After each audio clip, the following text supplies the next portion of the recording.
5 berita terpopuler hari ini Rabu 3 Juni 2026 di Bloomberg Technos Flash 5. Yang pertama, aturan baru Purbaya bakal kenakan tarif izin akuntan publik.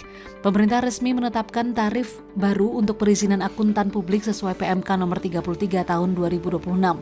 Hal ini merupakan upaya meningkatkan penerimaan negara bukan pajak atau PNBP. Menteri Keuangan Purbaya Yudi Sadewa menyatakan biaya pendaftaran izin kantor akuntan publik asing ditetapkan hingga 10 juta rupiah.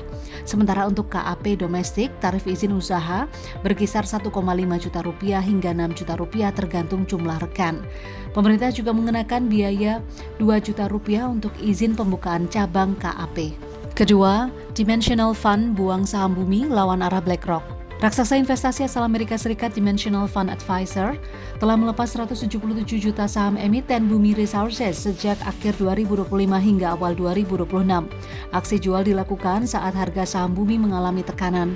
Setelah 2 kali divestasi besar, kepemilikan Dimensional kini tersisa hanya sekitar 738 juta saham. Langkah ini berbeda dengan sejumlah investor global lain seperti BlackRock yang masih mempertahankan eksposur di Bumi. Ketiga, kata Bayan, AAD, Bumi, hingga Indi soal ekspor batubara via DSI. Sejumlah emiten batubara mengaku masih mencermati dampak kebijakan ekspor satu pintu PT DSI meski kebijakan tersebut mulai berlaku sejak 1 Juni 2026. Bayan Resources, Adaro Andalan Indonesia, Bumi Resources hingga Indika Energi menyatakan masih mengkaji mekanisme dan implikasi kebijakan tersebut terhadap operasional maupun pendapatan perusahaan. Para pelaku usaha mengaku masih menunggu kejelasan aturan teknis sebelum mengambil langkah lebih lanjut. Keempat, mayoritas ekspor produk nikel RI bukan FENI, DSI salah sasaran. Perhimpunan Ahli Pertambangan Indonesia atau Perhapi menilai kebijakan ekspor satu pintu melalui DSI untuk produk ferronikel berpotensi tidak tepat sasaran. Menurut Perhapi, mayoritas produk olahan nikel Indonesia yang diekspor saat ini bukan ferronikel atau FENI, melainkan nikel pig iron atau NPI. Lebih lanjut, Perhapi menyebut sebagian besar produksi nasional nikel berkadar 8 hingga 12% di bawah standar ferronikel yang umumnya di atas 15%. Karena itu kontribusi ekspor NPI dinilai jauh lebih dominan dibandingkan FENI.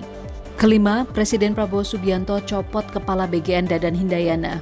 Presiden Prabowo Subianto resmi mencopot Kepala BGN Dadan Hindayana bersama 2 wakil lainnya. Sebagai pengganti, pemerintah menunjuk Nani S. Deyang sebagai Kepala BGN yang baru, serta mengangkat Agustina Arumsari dan Meijen Trenggono sebagai wakil kepala.